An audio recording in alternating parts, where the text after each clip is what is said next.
ကဲ့အားလုံးပဲမင်္ဂလာပါရှင်ညီမနာမည်ကတော့တော်ရာလိုင်းထွန်းလို့ခေါ်ပါတယ်ညီမရဲ့အသက်ကတော့20ရှိပါပြီညီမကတော့ခုဖေးမမေအမွာပေါ့နော်ညီမရဲ့အမအမွာရဲ့ပြီးတော့မောင်လေးရဲ့မိသားစုကတော့9ယောက်ရှိပါတယ်ရှင်ညီမတို့ကတော့လောလောဆယ်ရင်ခင်းမှာတော့နေနေရပေါ့နော်မွေးရတော့ညီမရဲ့မွေးရမြေကတော့မှော်ပြီပါဟုတ်ညီမက2024ရွှေကြိုကနေစပြီးတော့ရုပ်ရှင်ကားတွေပြီးတော့ commercial တွေ music video တွေအနေငယ်ရောရိုက်ကူးပူပါတယ်ပြီးတော့နေဒီမှာပေါ့နော်သစင်းဆိုတာရောမျိုးလေးလုပ်ပူပါတယ်ရှင်ဟုတ်ဘယ်လောက်ထိယူသွတ်လဲဆိုရင်အဲ့လိုကြောင်းပြက်ပြီးတော့မှအဲ့ K-pop program တွေကြည်တာတို့ music video တို့အဲ့တုန်းကဆိုဖုန်းတွေဆိုလဲအဲ့လောက်ကြီးဟိုပေါ်တဲ့တဲမှာမပါသေးဘူးလေအဲ့လိုဆိုရင်internet တွေလည်းအရင်ခင်မစားသေးရဲ့ခင်မှာတော့မှအဲ့လို music video တွေလိုက်ရှာလိုက်ကြည့်အကတွေကျင့်အဲ့လိုမျိုးကြောင်းပိတ်တဲ့ချိန်ဆိုရင်TV မှာဖွင့်ပြီးတော့အဲ့လိုအကကြီးကျင့်လာမျိုးပေါ့အဲ့လိုမျိုးအဲ့လောက်ထိယူခဲ့ပါ Club 7ကိုကြတော့ Facebook မှာပေါ့နော်အဲ့လို audition casting ခေါ်တဲ့ဟာလေးညီမတွေ့တဲ့အချိန်မှာညီမဝင်လျှောက်ဖြစ်တယ်ပေါ့နော်ဝင်လျှောက်ဖြစ်တဲ့အချိန်မှာလည်းကိုပါမယ်လို့ဘယ်လိုမှမထင်ထားဘူးပေါ့နော်ပြီးတော့ Club 7ကြတော့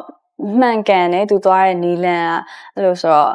နောက်ဆုံးစစ်တီပါဝင်ခွင့်ရရှိခဲ့ပါတယ်ရှင်ဟုတ်ပြန်မွေးစားတဲ့နေ့တွေကသူတို့မှာ facility အကုန်အပြည့်ရှိရယ်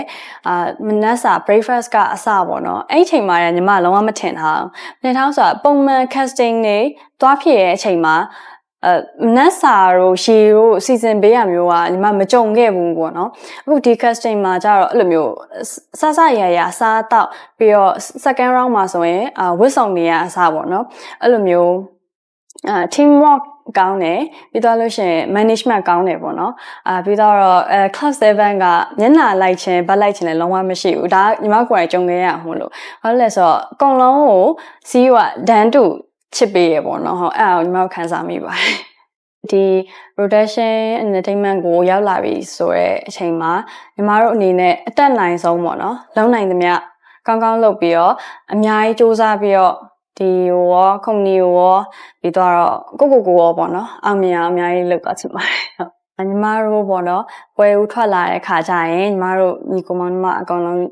ပွဲဦးထွက်လာတဲ့ခါကျလို့ရှင်အားလုံးပဲစောင့်ကြည့်ပေးကြပါအောင်ညီမတို့မှာမတူညီရဲ့ talent တွေလည်းရှိရပေါ့နော်ဆိုတော့တယောက်မှာဘယ်လို talent လေးရှိမလဲပြီးတော့ဘယ်လိုချစ်ဖို့ကောင်းနေမလဲဆိုတာစောင့်ကြည့်ပေးကြပါအောင်ရှင်ဟုတ်